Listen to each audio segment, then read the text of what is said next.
What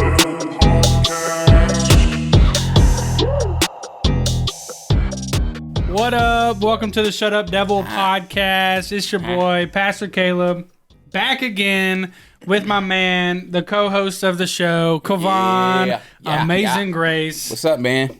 What's up, man? Everybody good? Yes, sir. Happy New Year, brother. Yeah, Happy New Year. And then we got another guest. Been on here twice, and he's back again. Y'all give it up for the Meter Maid, AJ. He got these jokes again. The Meter Maid. That's your nickname for now on, man. It's all good. It's all good. It's all AJ, good. what's happening, bro? Not a whole lot, man. Happy New Year. If you're listening and we get a little hangry, it's because we're on a 21-day fast. Yes, sir. And the first 3 days we're not eating, and so it's day 2. I want some chips. And Kavon has been talking about Kroger fried chicken, and powdered donuts, and some chips. He wants some chips. Somebody get this man some chips. Powdered donuts used to be the thing, though. But I don't like y'all, bro. What do you? Here's my thing. He got a combination over here. Oh yeah, man. That's why I'm fat. Here's my thing, right? I don't even eat donuts like that. Okay. But I'm at work today, and I just so happen to pass the bread aisle.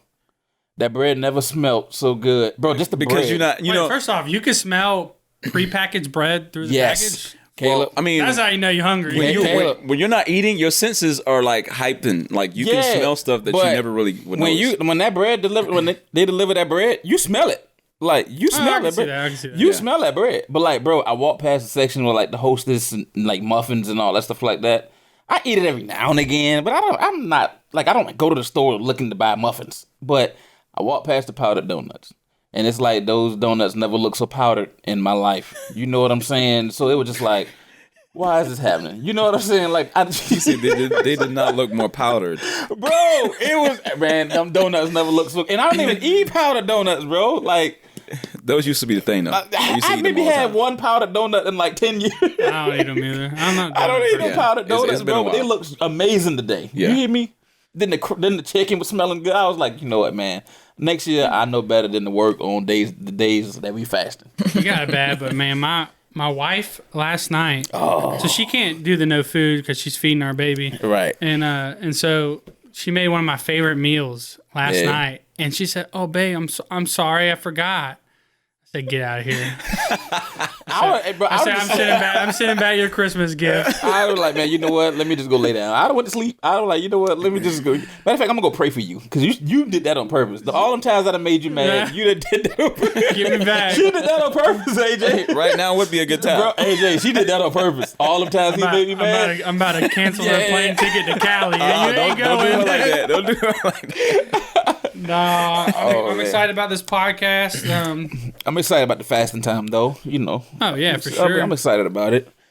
Excited about it, man. Always look forward to it. Some big things. No, I am. For real. Oh yeah, believing God for some big things. Oh yeah. If you're not fasting, guys, do a fast.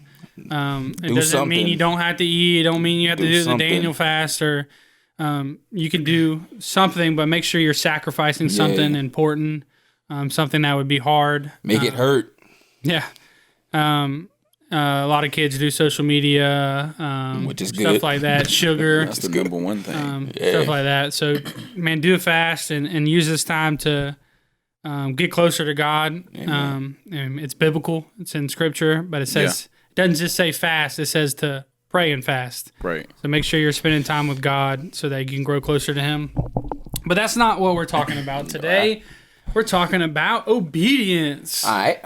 Every teenager's favorite topic. Not so much. Right. My man AJ wanted to talk about obedience. Not so much. Let's talk about it. Why you want to talk about obedience, man? You got some kids you want to smack around? He wasn't obedient. That's exactly right. That's exactly He wasn't obedient as a child. That's what that is. Well, I mean, if I'm being honest, I wasn't like a perfect kid either. You know what I'm saying? I mean, I think we all as kids actually had some areas to where we were not obedient. That was perfect. What are you talking about? Yeah, okay. Oh, we done heard your stories. Whenever you were sleeping, we done heard his story. Pastor Lisa put him on blast just about every chance she gets. We done heard your stories. I'm reaping what I sowed, man. My kid is me. Yes, sir. Same stuff. Never sit still. Climbing, hiding in the racks. But then he's what, 3 now? He'll be 3 this month. Okay, so he's a boy. So boys are very active. Absolutely. He's a climber too. So yeah, I think we all been there. Got to make sure I hide everything. Climbing tree. Can't get to it.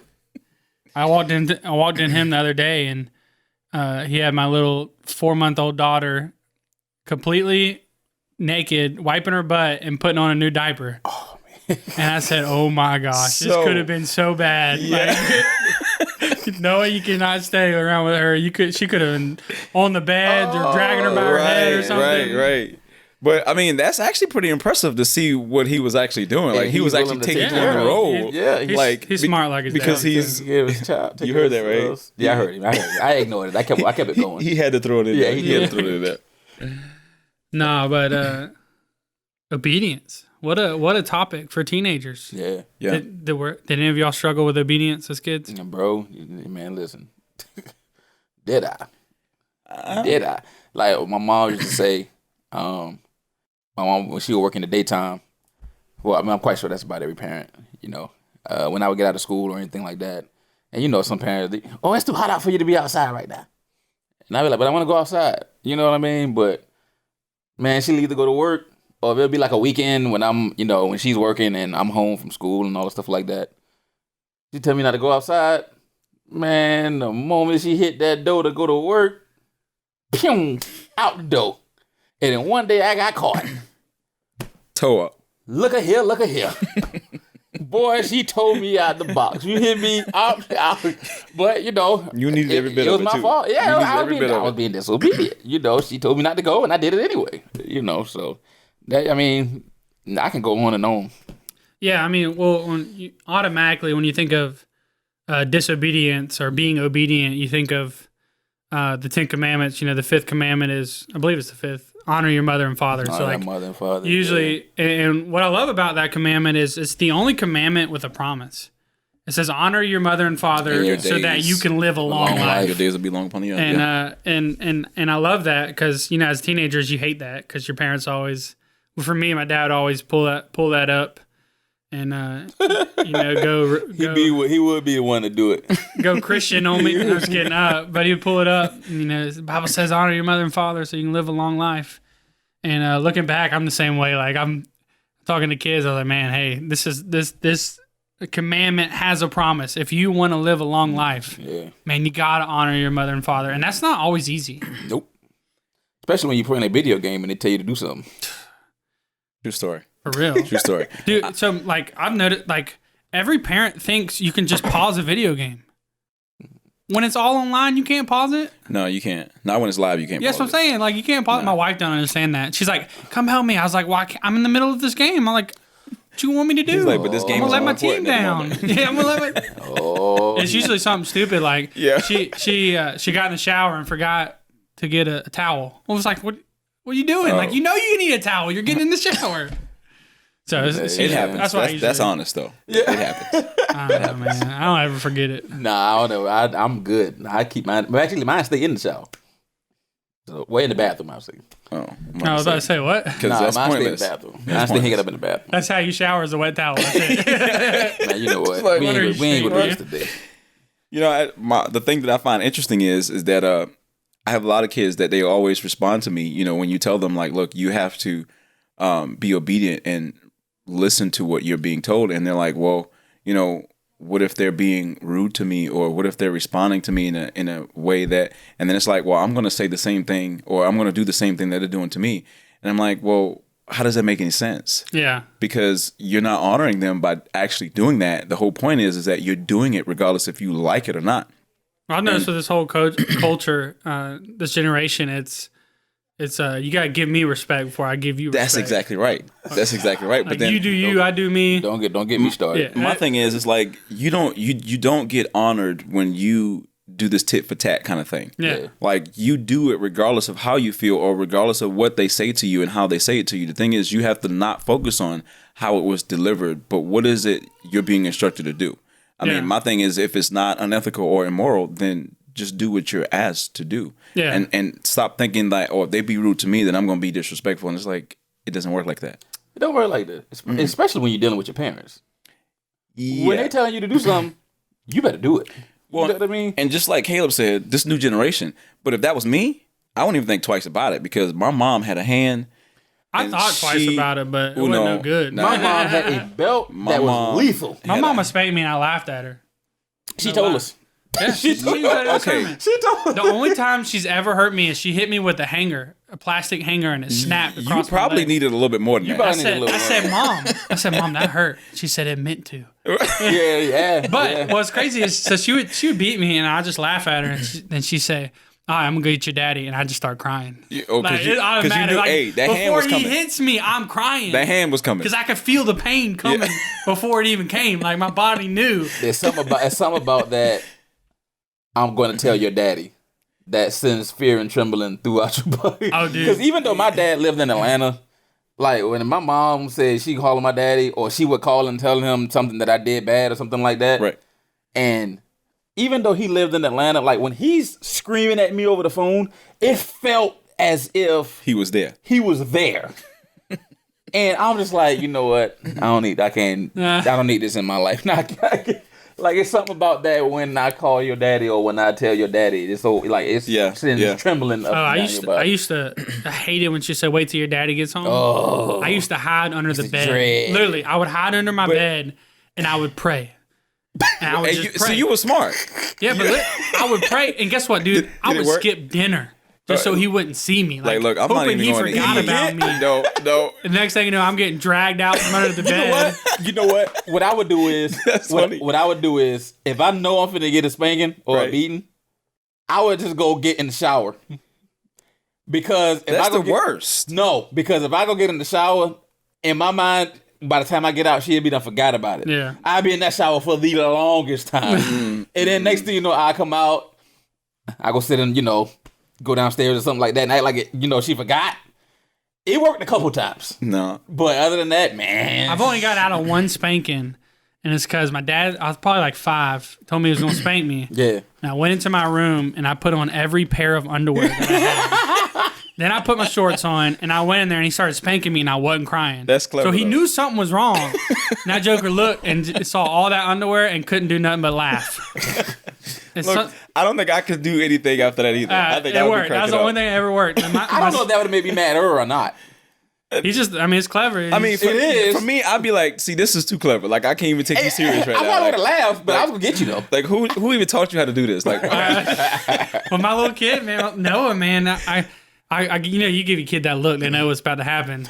And I give him that look, and immediately, so he does something I tell him not to do. Immediately, I look at him, I'm sorry, Daddy. And he puts his hands over his butt, and I can't help but smile and laugh. I'm sorry, Daddy. Because he knows what time it is. For some reason, your kid reminds me of Dennis the Menace. He looks like him, too. I guess that's what it is. He reminds me so much of Dennis the Menace, man. Especially when I see him running around and all that. Don't put that curse on me, Ricky Bobby. Right. That's a busybody. Man. But, it's funny. My mom was just as much a disciplinarian as my dad. Like, she would whoop me, and then she would be like, you wait till your daddy get home. You're going to get double portion. And I'm like, you got to be kidding me. Talking about hiding under the bed. Like, I went my brother and I slept in the same room. At this point, I think I was maybe like 7. I was under the bed. I was in the corner of like all the way to the front of the bed. And my dad said, you got to come from under that bed. So when you come from under that bed, I'm not going to forget. He go watch TV and he just go chill out as if it ain't nothing wrong. But the minute I came from under that bed, that was a wrap. But I would go hide in my grandmother's room every now and again. Like, cause my grandma wouldn't let me get beaten. Like a spanking or nothing like that. That's what's wrong with you. She wouldn't let me. Right. Me and my grandma was tight. Oh, she wouldn't let me. Oh, she saved me. That was his problem. She saved me from a couple behind. That was your saving grace. Ain't nobody saved me from beating. Man, my brother would go tell my daddy, hey, you forgot to spank him. If I could manage to get away from my mom before she could spank me, what? And if I could just get to her room, I'm good. If you thought it, my mom's hand was in your face. You got slapped. Man. Like, it was no joke. It was no joke. I remember... growing up, my dad, he always had these, like, analogies or sayings or, like, stories. Yeah. And I can see that. I remember there's 2 of them that I always remember. And one of the ones he always used to say is, you're crossing the line. And I'm just looking at him. He's like, starting to cross the line. And I'm starting getting smart with him. I got a smart mouth. And I get it naturally from him now. He gets mad at me, but I get it from him. And so, and one time he said it, and I said, what line? I don't see no line. Ooh, you was asking for that one. It was over. You're crossing the line. What line? I was arguing with him. I was like, I don't see no line. And you starting to be disrespectful.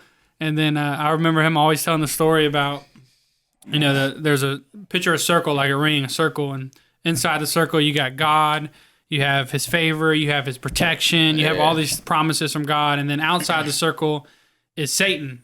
And so when you're being disobedient or not honoring your parents, you take a step outside that circle. And when you take that step outside your circle, then you open yourself up for the enemy. Yep. And so that always stuck with me, and I still use it with the youth and stuff now because it's such a good analogy, because I don't want to do anything that opens the door for the enemy to attack me. Like he'll attack you when you're in and out of the will of God, but when you're in the will of God, it's an illegal attack. Right. And so you have authority, you have authority over the enemy. And so I want to try to do everything I can to stay inside that circle. So sometimes I got to bite my tongue. You know what I mean? Especially as a teenager, like that was the hardest thing for me. It still is shutting up. When my wife gets mad, she's like, "Just shut up. You keep going on. You keep going on." and that's how it was when I was a teenager. That's why she cooked that food when he was starting to that was my problem as a teenager. Like I didn't quit. I just kept going on. And and as I'm older, there comes to a point where, man, you just gotta say yes, sir. Yeah. Just say yes, sir, yes, ma'am, and just bite your tongue. Like let it go. A lot of the things are not worth it. No. And when you're disobedient, that gets you out of that circle that you're speaking of. Sure. You know, that gets you out of that circle. And not even that. I mean, obedience is a sign of maturity. That and all these kids are so mature. Be obedient. That's a sign of maturity. Not to cut you off, but we're talking about our experiences like with our parents and being disobedient with our parents, but there's other ways of being disobedient. Very much so. It's all very much so. Yeah. Right. So don't just think that, we're giving our experiences of, being disobedient with our parents, but you still got when you're in school, you still got your work, church, with God. So it's just like, it's not just about your parents, for sure. That's throughout your life. I think it starts there. Yeah. Like if you don't have respect for your parents, you're not going to have respect for anybody else. Very true. And that is true. Very true. And so that's where it starts. But I mean, we talked about a lot of kids don't have fathers in homes and stuff like that. And a male voice it's hard for those kids without fathers. It's hard for them to accept another male getting onto them. Like some kids like thrive for that. Right. But I've seen kids like on the field, like you start screaming at them and they shut down and they start being disrespectful, like talk back to you, or they'll just keep walking past you and won't even look at you. Acknowledge you, yeah. Yeah, and I think it has to come, a lot of it comes back to not having a male figure in the house, like we talked about on the other, episode 3 about choices and stuff. Yeah.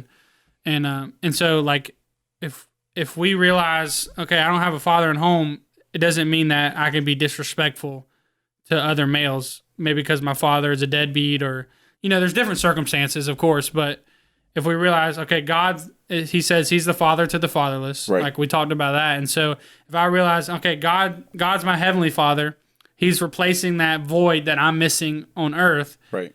And so there's rules and regulations and there's things in the Bible that God tells me to do. Yeah. And so if I honor that, then that helps prepare me to honor people in the world. You know what I mean? Right.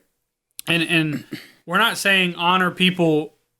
Well, I'm trying to think how to say this, but I mean, there comes to a line where if it's ungodly or it's immoral or unethical, right, then there's ways to not do it and not be disrespectful. Does that make sense? Yeah. Right. And it's a hard line. Yeah. But I think fairly easy. I think it's a right, huh? It's a fairly easy line, though. No, I just meant like it's hard to not be disrespectful in that circumstance. Well, I know for me it would be.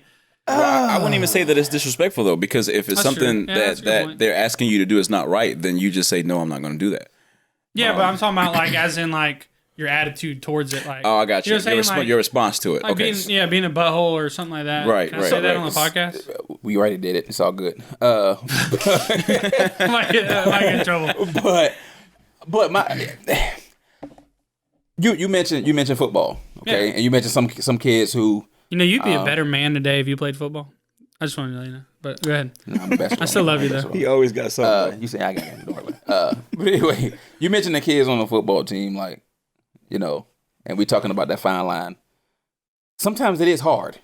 Oh, dude! Because when you're playing football and your emotion is in it, and your energy is in it, your spirit is in it, and then when something goes wrong and you got somebody yelling at you, Mm-hmm. It's very tough. That line is very tough not to cross. Oh, I ain't saying I didn't mean. You know what I'm saying? I'm not saying it's wrong. I mean, look, I'm not saying it's right for you to be disobedient in that moment. Oh, it's tough. But it's a very tough line to stay. You know what I'm saying? Like, it's imagine tough. my dad coached me my entire life. I don't know you did. Literally from Pee Wee all the way through high school, and he was my O-line coach, and so we got in fights. And he snatched me from the face mask so many times and yelling at me and saying, "I'm not dad on the field, I'm coach." And I'm like, "But coach, you're wrong." Man, listen, man. That didn't work out too well. Because you got all that emotion bogged up, man. But I mean, when I look back at it now, being older, is like, yeah, he was wrong in that moment, but the way I handled it as a teenager was wrong. My attitude, my tone of voice, which I still struggle with. Right. My tone. In handling that situation, and guys, your tone can be disrespectful. Oh yeah, and a lot of times it's not what you say; it's how you say what you're saying. Yeah, like times my dad would get on to me and he'd be like, "You're starting to be disrespectful." I'll be like, "Yes, sir." And he's like, "That's disrespectful." I'm like, "How is that disrespectful?" I said, "Yes, sir," but it's the tone I'm saying. Yes, so sir. you delivered it. Yeah, and so that's the same way. Like I could have approached it. I'm surprised Caleb's still alive, man. I ain't. Boy, man, I was surprised, bro. Well, man, I mean, it can be big too, man. We know who got the most whoopings in his house. Yeah. Oh, me for sure. Because Josh is just laid back. Right. You know, Josh sarcastic, but Josh is like laid back sarcastic. Josh was the one that knew the line. He did, but I Josh can't is see like him doing that. I can't even really categorize Josh because he's just like so laid back. Right. But Caleb is the one that's like.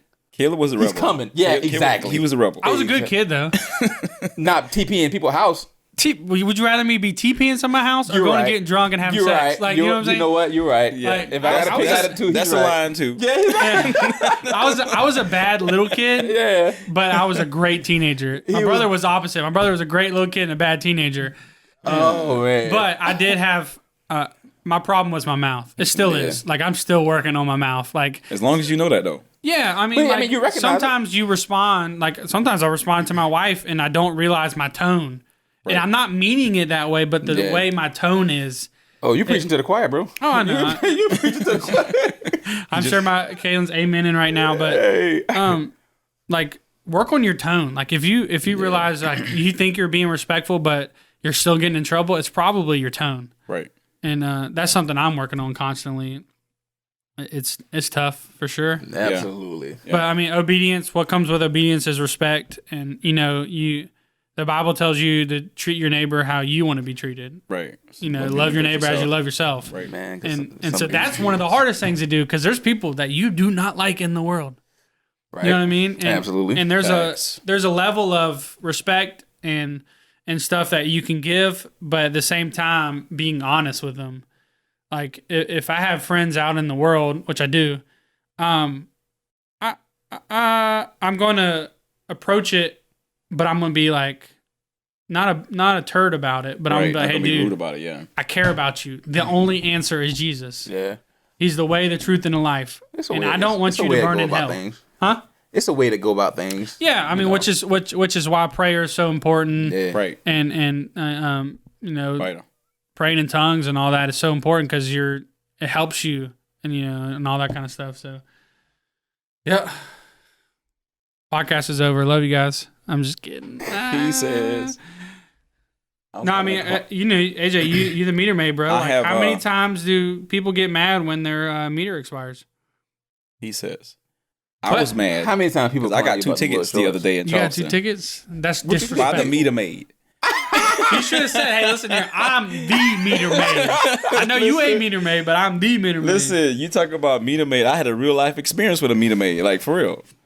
But no, there's a thing to where you got like most kids that I kind of have encounters with, they have these issues about doing what's required of them. Like they have chores, they don't do the chores, and then they get harped on because they didn't do the chores, and now they're upset. It's like, well, why don't you do what needs to be done instead of you being upset because you didn't do what you were supposed to be doing? Now you're upset at who knows who. Yeah, exactly. Yeah, so it's like, why are you upset when you didn't do what you were supposed to do?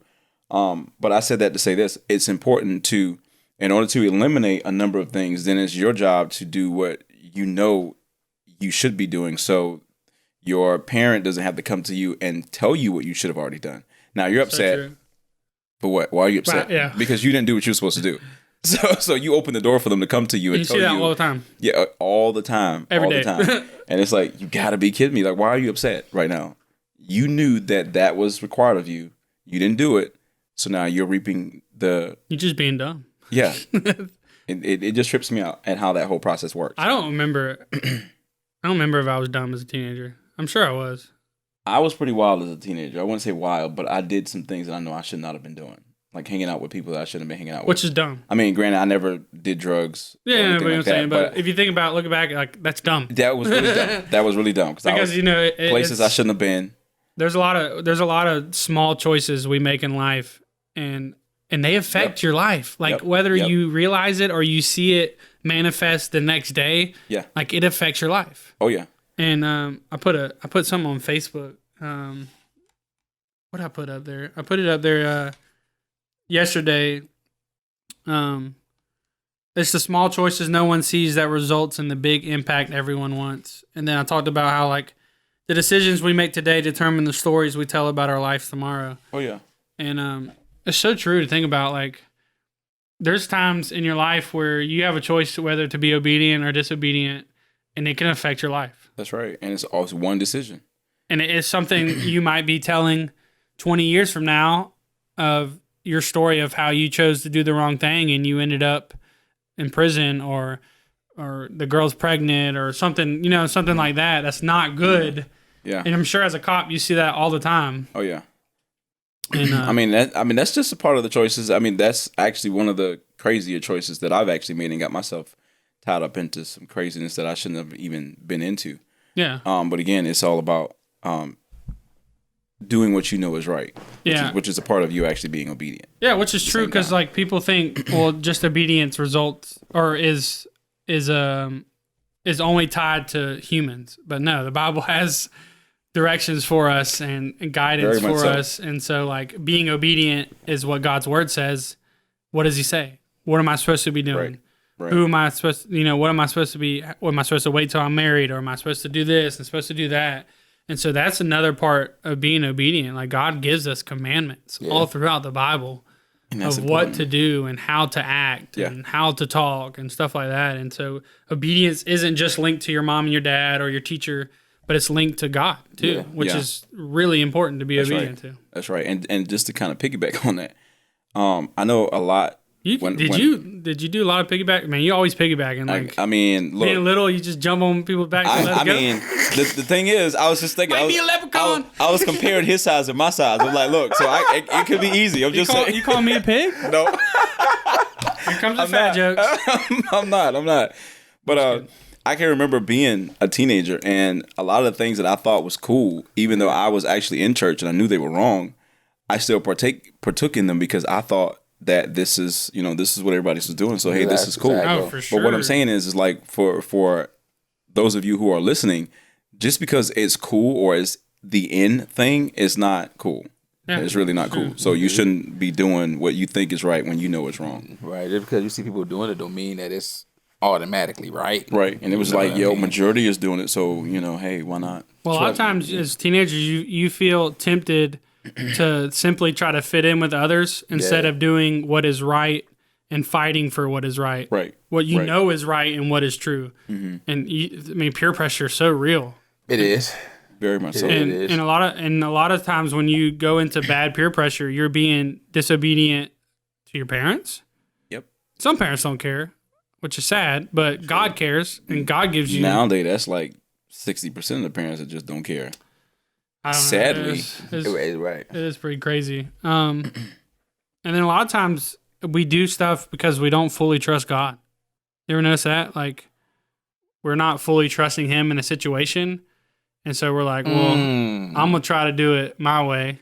And I don't care if it steps out of what God told me to do. Yeah. Like, I'm going to go get it. Kind of like Abraham. God gave him the promise of being a father of many nations. Right.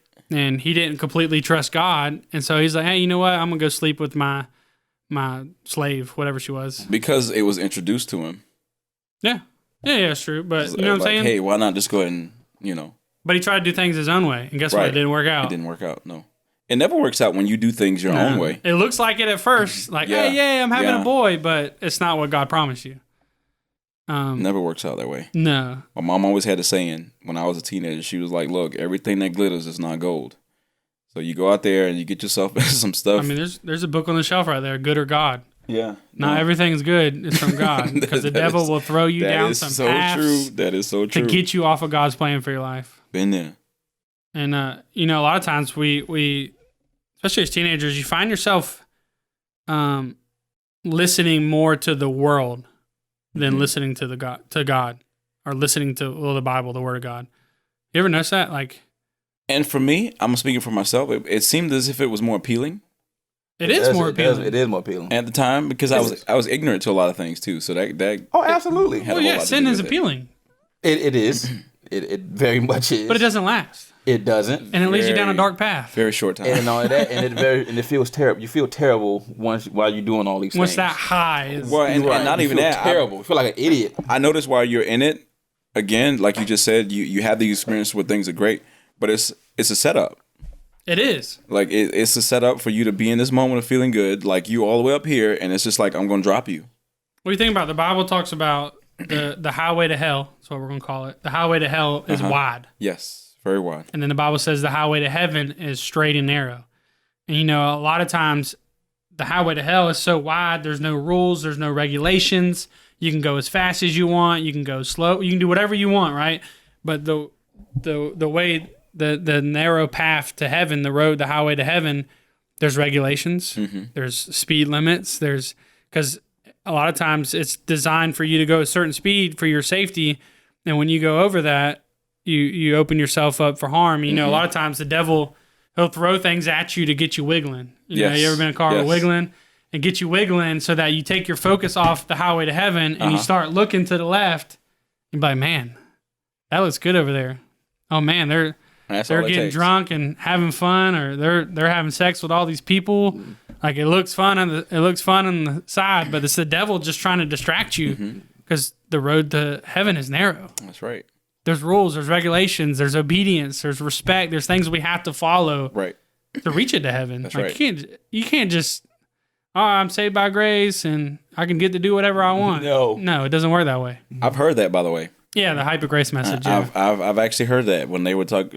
Well, this is again having a conversation with a teenager. It's like, well, I don't really care because I'm going to heaven. I say, oh, think so? Oh, do you really think so?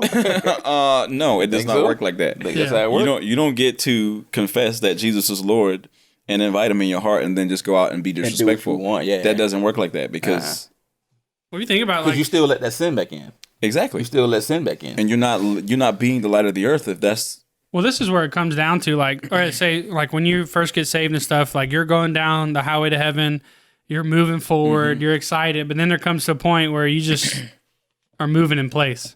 You're not growing. No. You're just sitting there moving in place, and then next thing you know, you start moving backwards. And it's because we come to a point where we're complacent with our walk with God. We're complacent where we are. I said to Jesus, I'm saved by grace. Now I'm just going to live life. You know what I mean? Yeah, it don't work like that. But no, we got to continually move forward, and you got to press in. You got to seek God, pray, read His Word. Because you're growing. You got to be hungry and be on the right path. The Bible calls those people that are stopped and going backwards lukewarm. It calls them they're cooling off. You know what I mean? I remember talking about obedience. Tithing is also an act. That's an act of being obedient. For me, sure, 100%. Oh yeah. But when me and Jen first got married, right? I mean, we were young. I mean, I was what, maybe 20.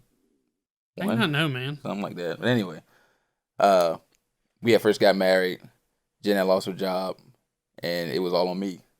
So I'm just like, okay, all right, cool.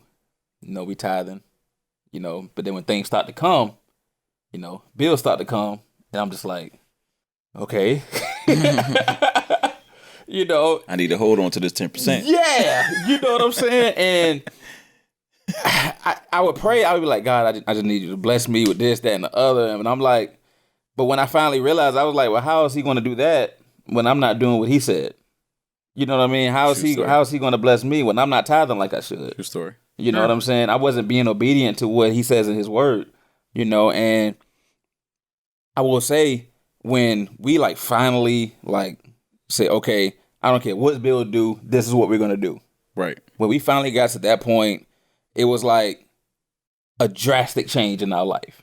You know what I'm saying? Like immediately, you know what I'm saying? Like she found another job. Right. Our bills were being paid. We wasn't lacking anywhere really. You know what I'm saying? And it was just like, that's part of the promise. Right. But you know what I'm saying? But we weren't being obedient. You know what I'm saying? Right. We weren't being obedient at all.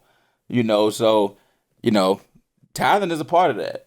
Tithing is a part of being obedient. You have to tithe if you want God to bless you in certain areas. Teenagers, when you get jobs and all that. Well, absolutely. Yeah. Teenagers, when you get jobs, yes, tithe. You need to be tithing. And for those ones who do have jobs, yes, tithing is very important, especially at your age. Sure. That is definitely important. Yeah, I mean, start now. Like, get into the habit of tithing. Get into the principle of tithing, because it doesn't mean, I mean, you might not be working and getting a paycheck, but you get birthday money, you get Christmas money. Right. you get stuff. Do they even still give allowances anymore? Is that still a thing? I don't know. I never got allowance. No, I didn't either. I didn't either, bro. I mean, I wasn't able to work because I played 3 sports my whole life, so I didn't have time to work. But I mean, my parents they had a debit card where I could just get gas and stuff, and that was it. If I want to go to the movies or something, but it wasn't like, all right, you get $100 a week, do whatever you want, like that kind of thing. But I mean, if you don't have any money, you can tithe your time. You can come and volunteer at the church, go clean a classroom or something like that. I see people doing that all the time. Right. But I mean, God wants your heart. That's what it comes down to. He wants your heart. And if you're truly sold out for God, you're going to give him whatever he's asking. You know what I mean? You're going to give him your heart. And so, that's... Be obedient, not just to your parents. Of course, you need to be obedient to your parents, but that's throughout life. That's with everything. Whether you're at work, with your brother and sister, right? You have to be obedient. And not only that'll get you a long way. Being respectful and being obedient, that gets you a long way. Versus the disrespectful person, that will get you a long way. So be obedient in whatever you're doing. Somebody tell you to do something, just do it. Get back to your game later. I know it's tough. I know it's definitely tough. And a lot of times, I've noticed that a lot of teenagers always feel like they have a point to make.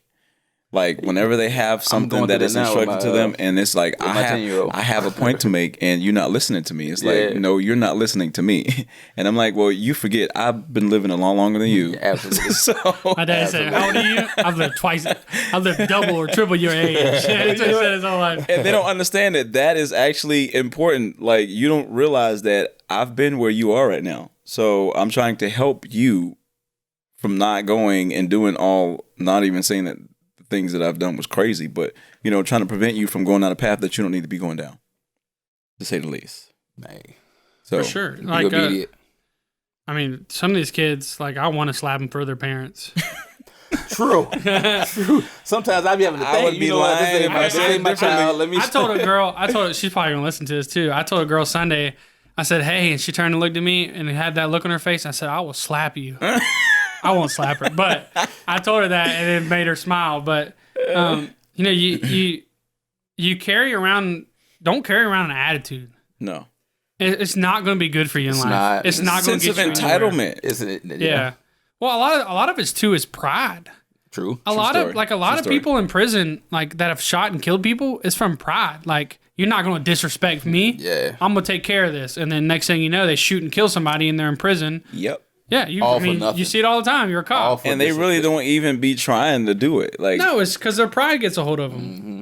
They put their mouth in a place where they have to act on it, and some people are really going to test you. You say you're going to do something like that, they will put you to the test, and they're going to see if you're going to actually do it or not. Yeah, I mean, my dad always and that's told when me you really feel like you got something to prove. Yeah. when they test you, you say you gonna slap who? Do it. And then now you feel like you got to do it. You know what I'm saying? I just laughed. Me growing up, I just laughed at you. You're gonna, okay, whatever. Let's go. No, I did it. Huh? No, I did it. Boy, and I got suspended. Next thing you know, I got a beating. Now I was like, man, you know what? It wasn't worth it. And and that was another thing. I mean, believe it or not, I used to be like a fighter in school. I used to fight all the time. I was in elementary school when everybody was the same height. No. Okay. We're talking about middle school and high school. And it wasn't even because of me. It was always me defending my siblings because people would always try and bully them because they were always so quiet. Like they never really said a whole lot of anything. I didn't want to fight, but I wasn't talking about, your pride and disrespect. I'm not going to let you, in my eyes, disrespect me either. You know what I'm saying? Like, I'm in middle school, I was stupid. I ain't know no better. That's pride. Sure. I was yeah, absolutely. But in the same sense, I was like prideful. Like, don't touch me. Like you like even if we're playing. That's what you see in all the game mentality too. Yeah, so it's like, don't touch me. Like, you know what I mean? Like we playing around, of course, we playing, but if you hit me, I'm going to hit you back. If you apologize, I don't care. I'm going to hit you back. Well, my thing was I was like a people's person, if you can't tell, even in school. I can't tell. But my thing was a people's person? I was a people's person. You think so? I was. Okay. You can't tell? Do you think? Okay. All right. Anyway. All right. So my thing is I used to have this thing to where I didn't like to get in fights because I knew me. And my thing is like things got really dark. It was like, and I didn't really stop until somebody had to come and get me off of you. That was my thing. Oh, absolutely. Yeah. And if you came to me and you want to square up with me, my thing was you better be ready to fight. Because you're not going to come square with me. And we're not going to be in here walking around in circles. And you breathing hot air. Right. No, we're not doing that. We're just not going to do that.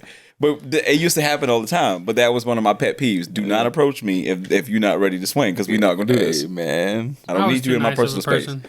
But no, I was too. I was always the jokester. I was always the one in there cracking jokes. You know what I mean? And sometimes the jokes may have went too far and people ready to fight and all the stuff like that. I'm not looking for a fight. I'm not looking for it. I never was either, but they used to always find me. Yeah, but I only got in a handful of fights. You know what I mean? I'm not gonna let you hurt me. I'm not gonna let you hit me and there's no repercussions. But in the same sense, I wasn't looking for it. You know what I mean? But I was very prideful. I ain't lying. I was very proud. No, I was too. Absolutely. Especially when it came to that sense. Absolutely. And I wasn't always immediate either. I didn't have that problem. I'm confident. That's for sure. Maybe a little. I think he was cocky, Caleb. Maybe a little cocky. I think he was a little too confident. I wasn't even close to being in a fight. Like I didn't. No, I mean your personality. I can see your personality. But I didn't even have a point to prove. But like, if you disrespect me, I'd be like, all right, cool. Like, right. No, but see me, I'm not saying all right. I'll be like, what'd you say? Huh? Like now, people say your mom. People. You always try. What I did, man, I always made fun of myself before other people could, and so like. Well, and my dad called me fat my whole life, so like when you call me fat, I'd be like, all right, tell me something I don't know. But that's good though, you know. Right, tell me something I don't know. So it's like I'm already prepared for it. Yeah, you know what I'm saying? I want some chips. Right. I want some chips. But no, I mean, you're hilarious, man. The only closest I've ever been to fights on the football field, but I mean that's usually when somebody cheap shot me and I slam them and they get mad at me. Right. Like whatever. Like all right. Let's go next play. I'll do it again. but that was common in football, though. Yeah. Especially when you're playing with no equipment. Boy, we used to play pick them up, bust them up. I don't even know why people want to fight when, like, we on the field. We playing like a contact sport. Like, why you mad though? You hit me too hard. Usually it's when you get your butt whipped. You get slammed. Well, you embarrassed. You embarrassed. Either you act like you hurt or you fight. Right. One of the two. Listen, 8th grade, I got hit so hard. I got hit so hard. You never play football again? I just got the ball. I'm going. I got hit so hard, bro. I about came out of my pads. My pants was off. I was like, yo, this ain't even cool. This ain't even cool. You ain't never played again. After that, I think I was done. I played like my 9th grade year, and I was like, nah, I'm done. I'm going to ROTC. That happened. He went and joined the band.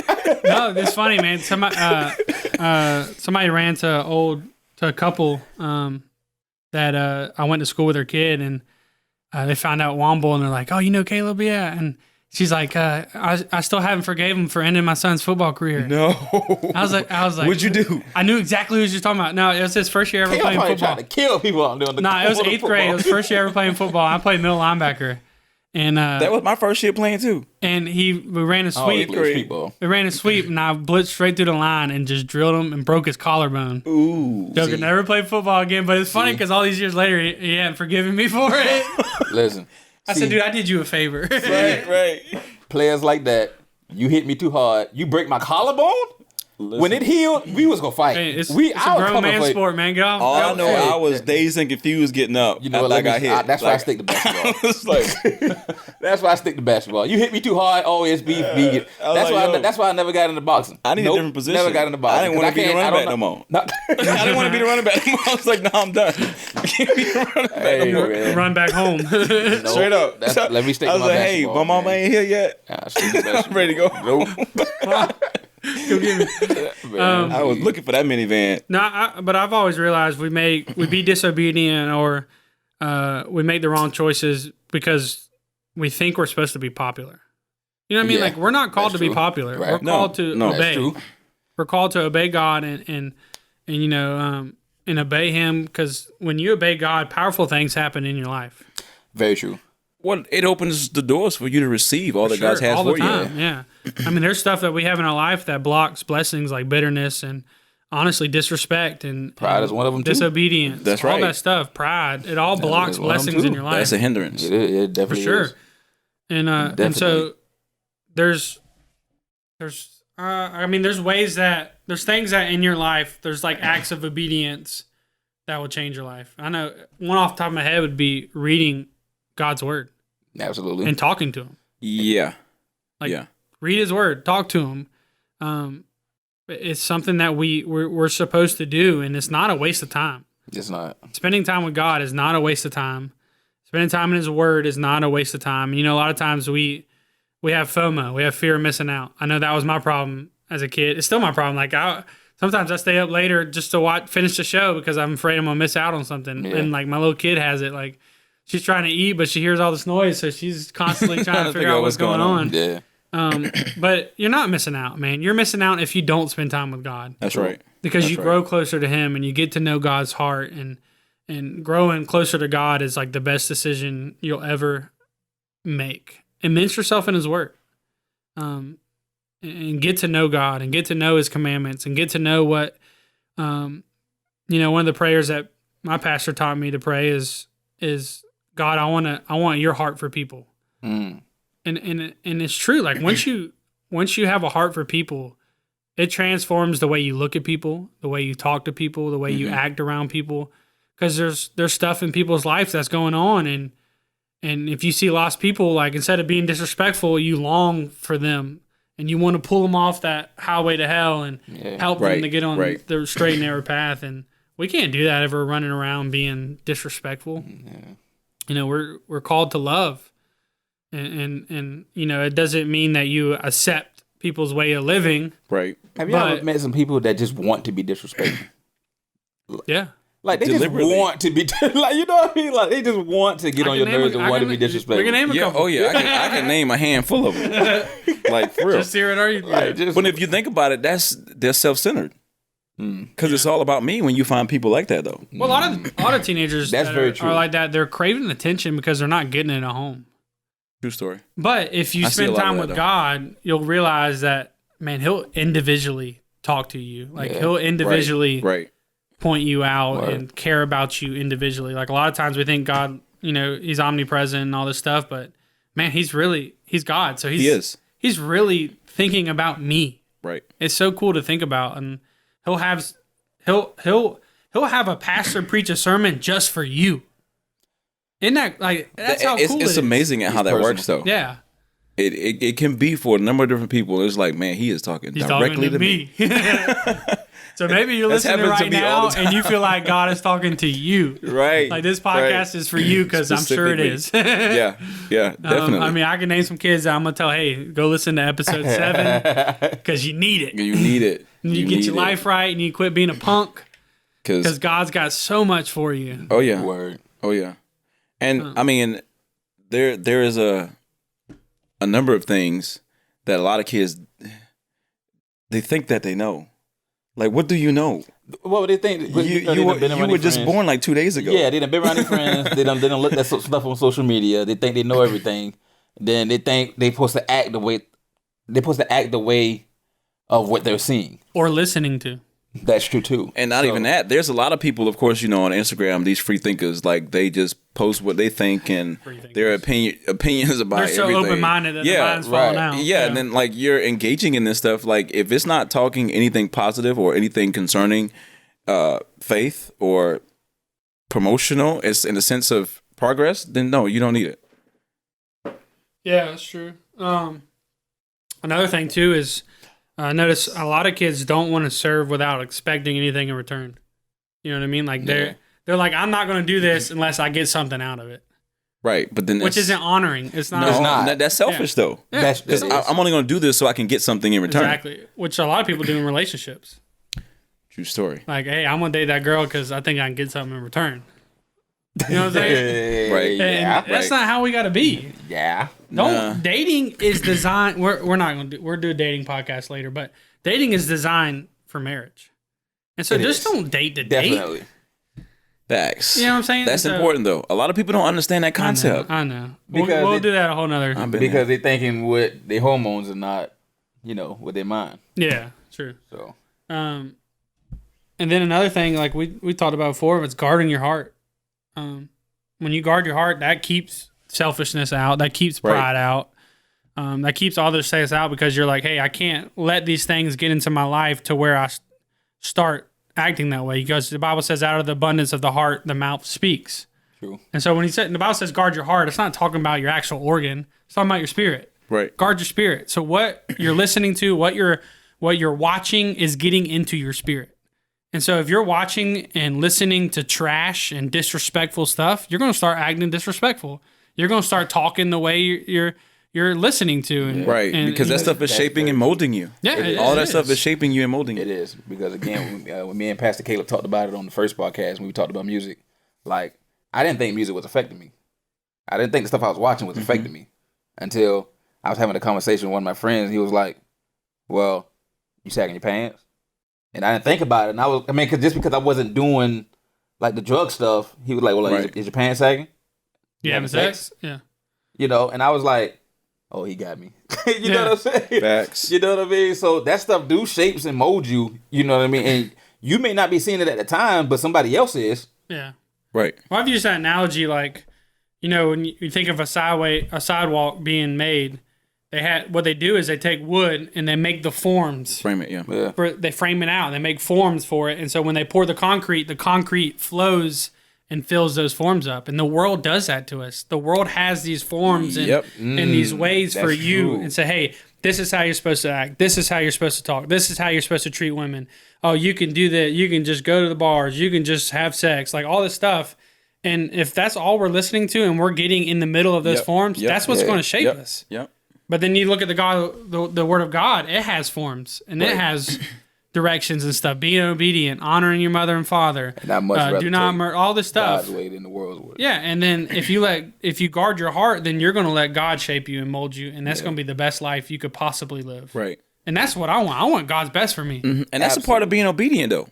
It all comes back to if you're guarding your heart, that is a part of you being obedient. It all comes back in one big circle. It always comes back. So guys, man, honor your mother and father. I know sometimes it can be tough. Yes. I can tell you from experience. But I'm telling you, you will not regret it.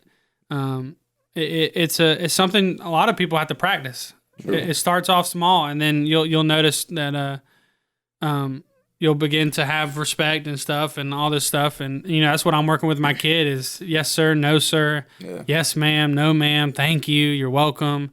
All that stuff, and what I do is I practice it with like he'll ask me to do something. Daddy, can you do this, please? And I'll say yes, sir, and he'll go yes, sir, like because he thinks he's supposed to say it to me. And I'm like, no, I'm saying yes, sir, to you. And what's cool is like you'll find yourself to where now I'm 27 years old and I'm saying yes, ma'am, and no, ma'am to these girls in youth, and yes, sir, and no, sir to the teenager at Publix bagging my groceries, like, and it's because it's been instilled in me. You shop at Publix? Huh? Dude, Publix is way better than Kroger. You know he's offended by that. I don't give a crap. He feeling real salty. I don't care. Okay. Guess what? If I lived spending 2 times, you know what? I'm not finna. No. I buy the non-essentials at Kroger, but the produce and everything's way better at Publix. Don't even say nothing. Don't get yourself fired. I'm gonna have to go with Caleb on that. Yeah, and then Because I go the to produce Sam's. don't last long at all. I go to Sam's and get grapes. Sam has the best grapes. I ain't mad at I'm there with you there. Though. I ain't mad at what he said.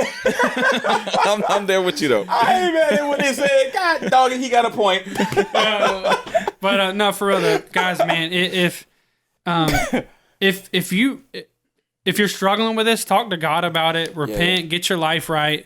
And if you're not sure if you're struggling with any of this stuff, then just ask God to reveal it to you. Yes. Because He'll reveal it, man, and repent. Ask your parents to forgive you. Say, God, Dad, I'm sorry if I was ever disrespectful to you. Will you forgive me? That's right. Man, that's right. Being obedient, being respectful, being faithful, being humble, that stuff will get you it'll get you along a lot longer. Like it'll take you a long way. It will open doors that other people don't get. It doesn't open for other people. Right. Preferential treatment. You could be good at this one job. You may have somebody qualified to do this job, but they may be a jerk.